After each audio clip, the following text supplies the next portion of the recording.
Hello, everyone. Welcome to another episode of Virtues in 5 minutes more or less.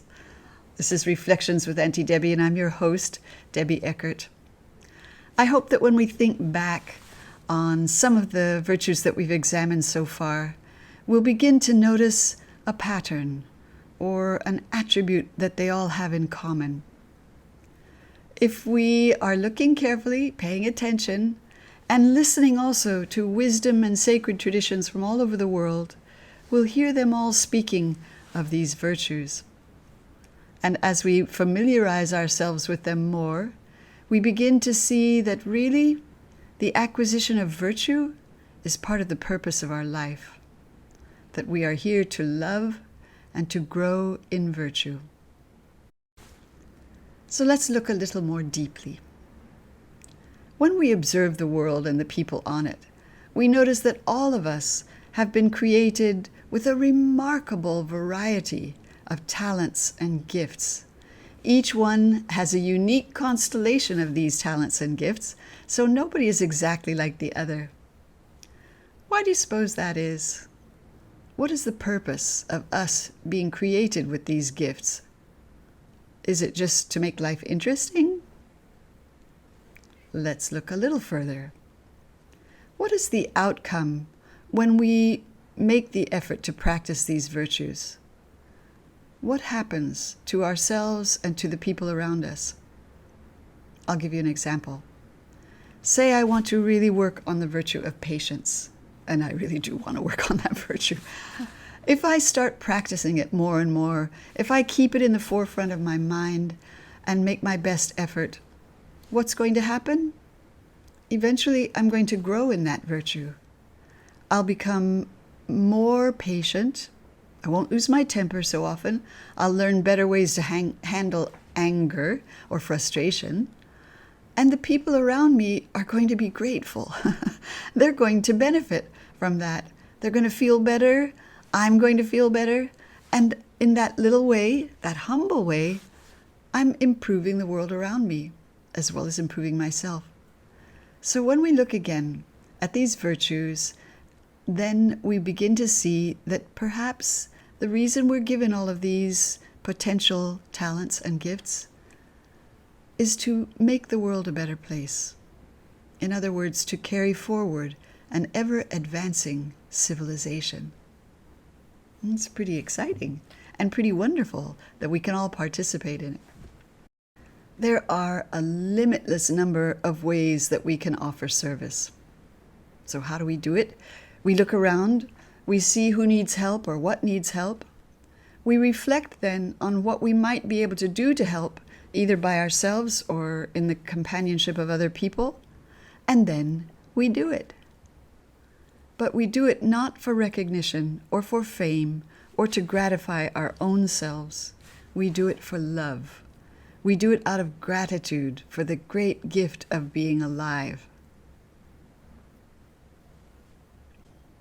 Service is so amazing because it enriches our lives and develops our virtue, but it also develops the world around us. I'd like to share a quote. This is from a 19th century educational reformer named Horace Mann. God bless the reformers, especially in education. We really need them. He wrote, quote, "Doing nothing for others is the undoing of one's self. We must be purposely kind and generous, or we miss the best part of existence. The heart that goes out of itself gets large and full of joy. This is the great secret of the inner life.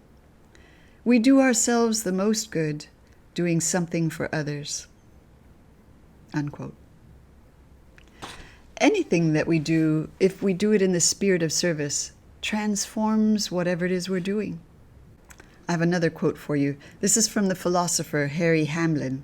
And he said, quote, "One of the great underlying principles governing our life is service. Most of us have to work, but do we serve? Do we work in a spirit of service? Do we work for life and our fellows? Or do we merely work for self in order to make a living? Don't get me wrong, making a living is very important. But the spirit with which we do it makes all the difference. We need to cultivate that spirit in ourselves, in our children, and in our youth, because the opposite of service, if you think about, is self-indulgence. And that can be soul-destroying. Also, apathy, equally soul-destroying. The playwright and performer Eve Ensler said this about service, quote, "It seems to me that we spend an inordinate amount of time and attention on fixing ourselves when we could really be directing that out to serving others," unquote. Also, when we carry out service, when we do these things to try to better the world, we protect ourselves from that same self-indulgence that we worry about in everybody else. So it is not only a benefit to ourselves, it is a protection to ourselves. There's also the very famous quote of Dr. Martin Luther King, who said, "Everybody can be great because anybody can serve." You don't have to have a college degree to serve. You only need a heart full of grace, a soul generated by love. So look for opportunities to be useful. Be enthusiastic about it. Serve your family, your friends, your community wholeheartedly, and be a part of advancing our civilization. I'd like to close with a quote from David Sarnoff, who was an early pioneer in the field of TV and radio. And he said, "Work and live to serve others, to leave the world a little better than you found it, and garner for yourself as much peace of mind as you can. This is happiness," unquote. So what act of service shall we perform today? And let's advance our civilization.